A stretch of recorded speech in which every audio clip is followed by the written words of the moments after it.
What is the situation with the dads? What is the situation with all these secrets Marisol has been hiding? Blah, like we need to know, and we're finally starting to get answers. Hey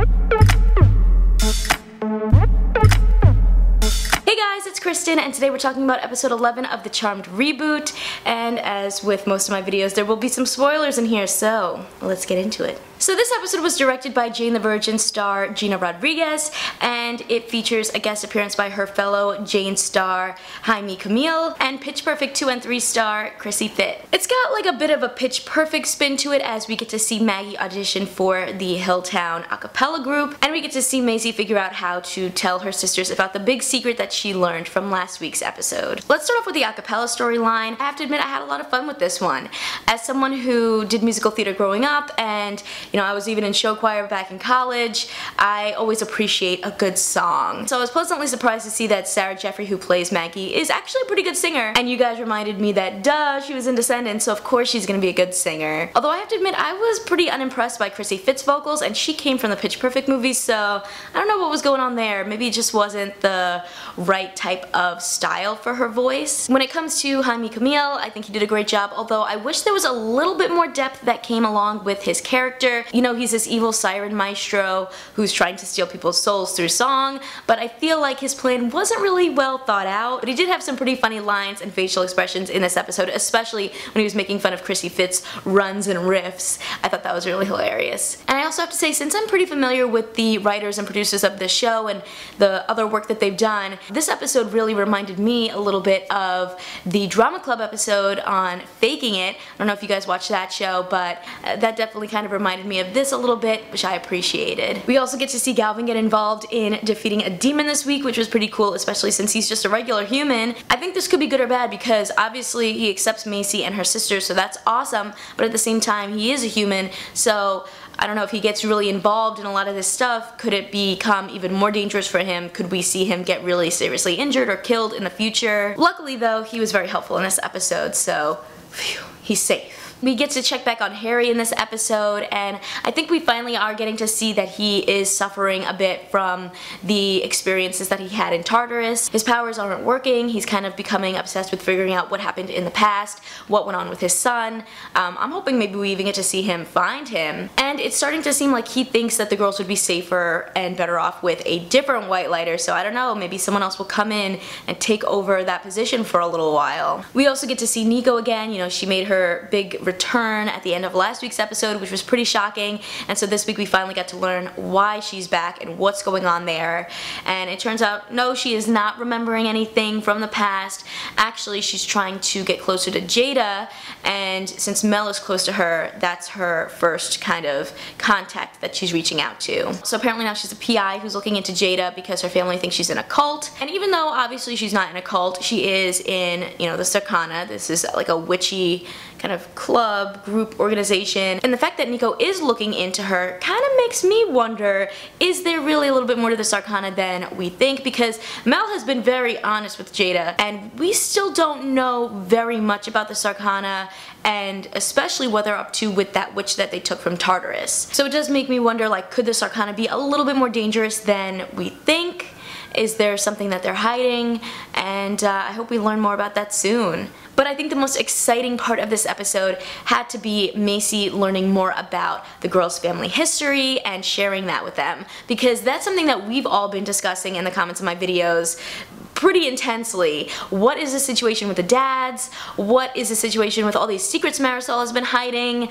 Blah, like we need to know, and we're finally starting to get answers. And based off what we learned, it looks like they are starting to confirm that Maggie and Macy do share a father, which is Dexter Vaughn, and Mel's dad is Ray, who Maggie has always thought is her dad, but it turns out is probably her stepfather. This makes Macy and Maggie full sisters and Mel the half-sister. You know, Maggie and Mel are understandably pretty shaken by all this information, and Macy is so excited, and at first I was kind of like, why is she so excited? But when you think about it, she has wanted to know for so long what the deal is with their family and why her mom gave her up, and just uncovering all these secrets that Marisol has. And I'm mean, it is pretty exciting. It's kind of like this little adventure, this mystery that she's finally getting closer and closer to solving. She also ends up finding these letters between her dad and Marisol, which really sheds a light on the situation and gives us a lot more answers. But it also opens up a lot of questions too. Like, I'm really curious to actually meet Ray and see how he's connected to this whole thing. Does he know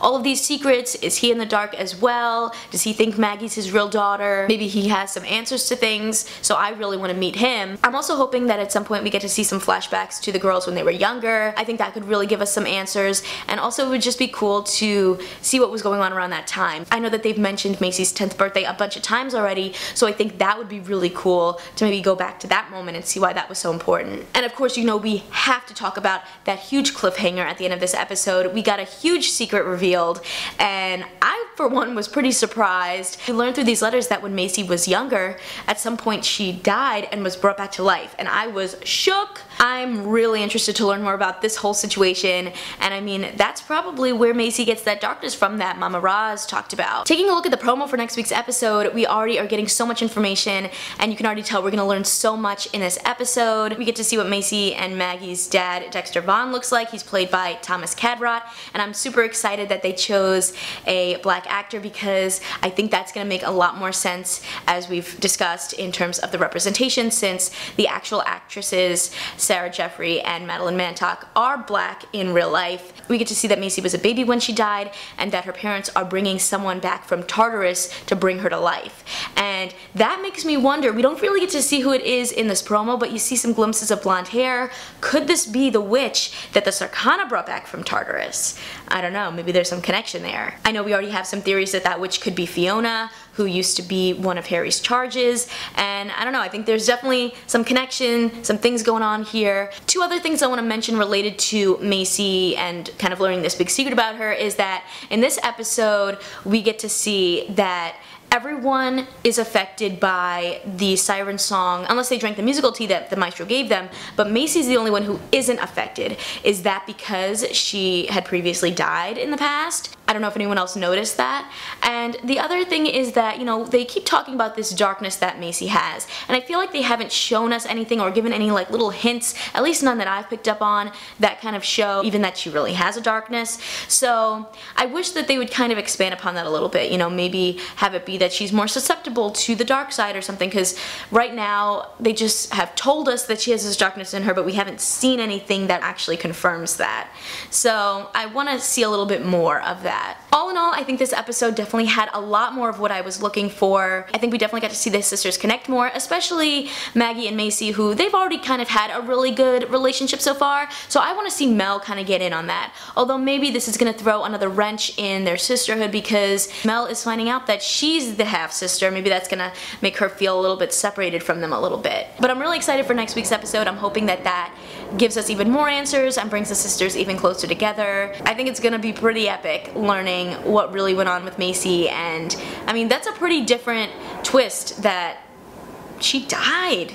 Maybe there's something in her that's still dead? I don't know. I would love to hear you guys' theories of everything that's going on, so make sure to leave a comment down below and let me know. Give this video a thumbs up if you liked it and click that subscribe button because I come out with new videos every week. See ya!